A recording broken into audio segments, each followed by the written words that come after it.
Hey all, Siege here, and today, well, I thought it would be interesting to look into the results of the little social experiment we conducted a few weeks back in regards to who you, the player base, feels the most valuable Warframe you have in your arsenal is. One you just couldn't part with in any way. Now, there were some strict stipulations involved in the choosing process, so I'm going to leave a link to the video in the description as well as at the end of the video, but for those that don't know what I'm talking about, here it is in a nutshell. Originally, I made a video to be a fun thing where people got to voice their opinion on exactly who they would not, under any circumstance, sacrifice if it meant only being able to play with one frame moving forward for the rest of the game. Watching it in its entirety, we'll obviously go into more detail about the terms of engagement, mind you, but what I was trying to assess was not so much who your favorite frame was, but who is your security blanket. I feel like in all games, we sometimes gravitate towards the more flashy, big DPS, big number, all go, no quit, high profile choices. But when the going gets rough, especially in games where they still allow the going to actually get rough, we revert back to old favorites and staples, feeling much more confident in our own abilities using a familiar or comfortable character, weapon, or moveset than going for the best of the best, on paper at least. I think it goes a long way into showing how different we are from player to player, what skills or ability we value over others, and how that determines what, who, and how we play video games overall. I feel like it's a theme many people will see across the valley of games they've already played, and can probably accurately predict what future endeavors you might gravitate towards as well. Let me use myself as an example. Some of you already know this, but I am primarily a solo gamer. I've played this way my entire life, and because of that, I generally gravitate towards characters or weapons that offer balance in one way or another. Pretty good attack with a fair amount of defense, a good DPS with healing, or some type of wall defense, if you will. I never overload on any one element, ability, or skill. Because I do the majority of my playing alone, I'm typically thrust into situations where I need to be versatile, or my gameplay success will diminish quickly, and it just won't be very fun anymore. That's how I play, and for these reasons, balance is the most crucial aspect of my gameplay choices. Because of that, it's not at all hard to see why I chose Oberon as my critical frame. It's why I naturally played as a Titan in Destiny, using the Ward of Dawn more often than not in any pressure situation. I use the Charge Blade primarily in Monster Hunter World, a sword and shield combination that switches into a great axe. As you can see, these tendencies follow me, and I have a funny feeling for most of you watching this video, you can probably find a common thread in the games you play as well. It's an extension of who you are as a person. I think it's amazing that you can actually learn about yourself, your real self, just from the very specific way that you play and that you choose. So, now that some time has passed from the release of that video with enough results to see a bit of a picture take shape, I decided to gather all the comments from the initial date of the release of the video, February 1st, until February 28th, and show the top 5 frames you, the player base, chose as the ones you just couldn't live without. Oh, let me give a huge thank you to everyone who took the time to comment as well, as it was the largest number of comments I've ever seen on any one of my videos. So again, thank you so much for that. Also, I tried to comment on as many as I could, but for those I missed, please know I'm very sorry I missed you. Now, I used a cutoff of around 6 p.m. Eastern Standard Time, so if you posted a comment on that video during that time frame, it has been included in my results. Now, before we go any further, because this is the internet, let me clarify a little on how I went about gathering and interpreting the data, because I know someone's going to cry foul if their favorite didn't make the cut. First, I asked in the video to choose one frame. One.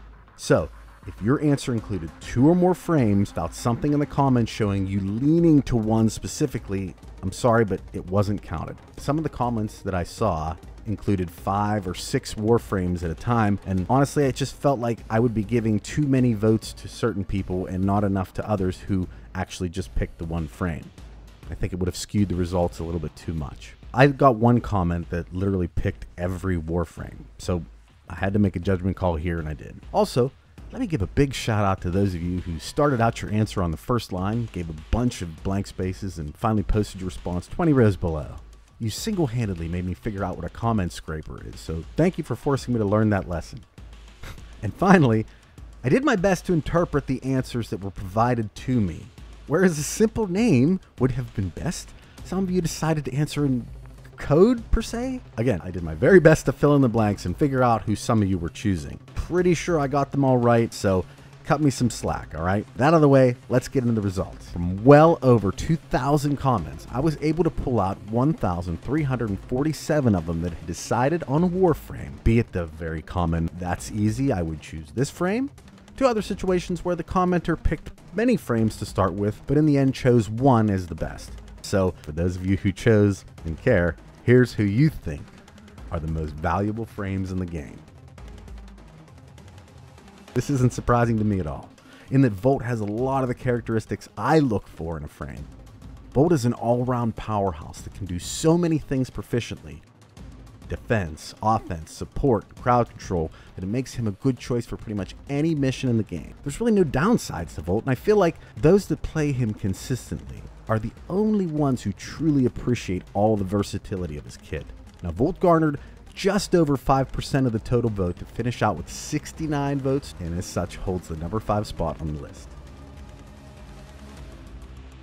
I wasn't certain others would pick Oberon as frequently as they did. This was my choice from the first video, so it is nice to see so many of you agree with me. Another of the jack of all trades Warframes, Oberon really does feel like he has it all. Healing and resurrection in certain situations, crowd control, armor stripping, damage. He really can do everything if modded properly. Now, Oberon just edged out Volt, getting 72 votes and almost 5.5% of the total to land him in the number 4 spot. Apparently I'm not as dumb about this choice as I've been led to believe. Definitely not surprising to see Rhino here, as I almost chose him myself.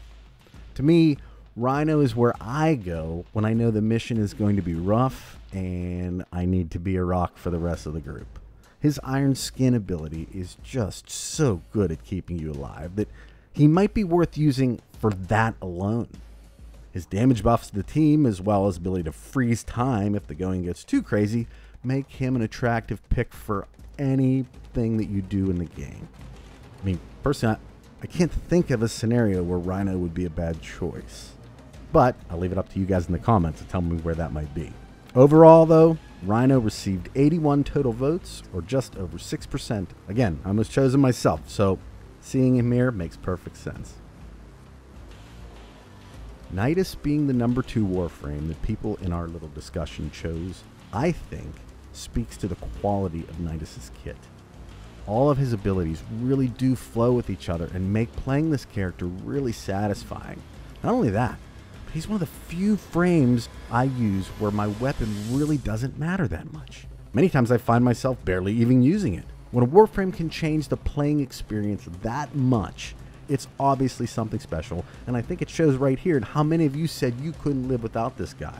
Nidus took up the number 2 spot with 84 votes, or about 6.2% of the vote.